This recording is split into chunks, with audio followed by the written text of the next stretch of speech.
For my read aloud, I'm going to be reading In the Year of the Boar and Jackie Robinson. And the author is Betty Ballard, and it's illustrated by Mark Zamont. So I'm going to start in the chapter. It's called January, and it's on page 17. And it starts with tapping his pipe again. And it ends with will now be known as Shirley Temple Wong. So, tapping his pipe again. Tapping his pipe again, grandfather continued.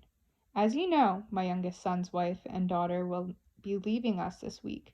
There will still be time enough to say a proper goodbye, but we must not send sixth cousin away without giving her an official name. Bandit will not do, will it?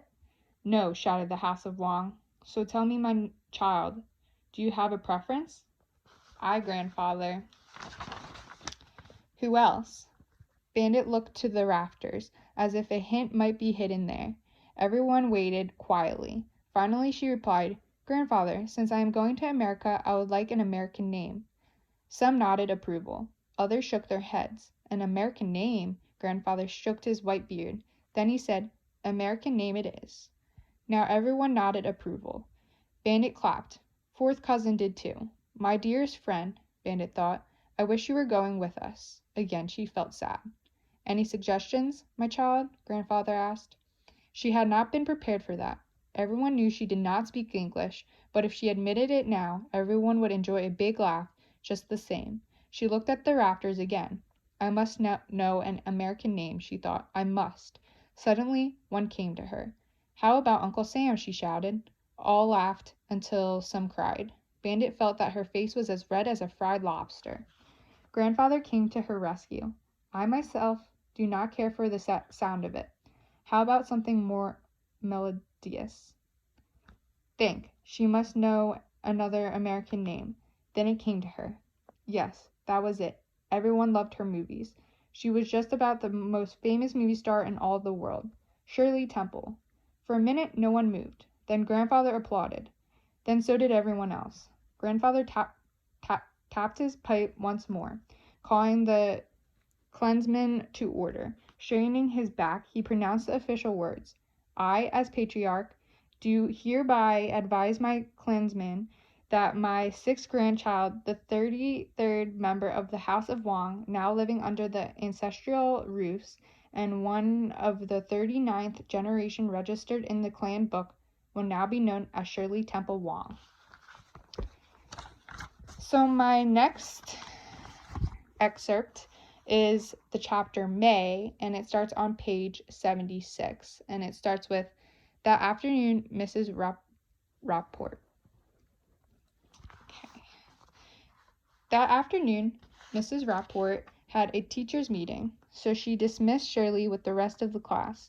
Shirley had reached the top of the stairs when suddenly from nowhere, Mabel appeared. Hey, you want to play stickball? Shirley turned to see whom the girl was asking. No one else was around. Me? Yeah, you. How about it? Shaking her head, Shirley smiled and started down the steps. Mabel, riding on the handrail, whizzed by and blocked her progress on the first landing. Why not?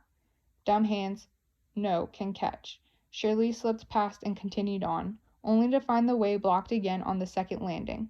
Nothing to it. I'll show ya. Lay shook her head again. Come on, it's fun. Yes, fun, but nobody take me on team. Leave that to me. Shirley still hesitated, but Mabel was hardly the patient sort and pulled her by the sleeves into the schoolyard. When the others saw her coming, they groaned. What you want to bring the midget for? Oh, no, you don't. Not on my team. Are you kidding me? Yeah, she'd bow first and then ask permission to cop a fly. Send her back to the laundry. The only way she can get in the game is to lie down and be the plate. Shirley was ready to leave quietly, but Mabel hissed through her teeth. Who says my friend Shirley here can't play? Advancing with mighty shoves, she pushed each objector aside.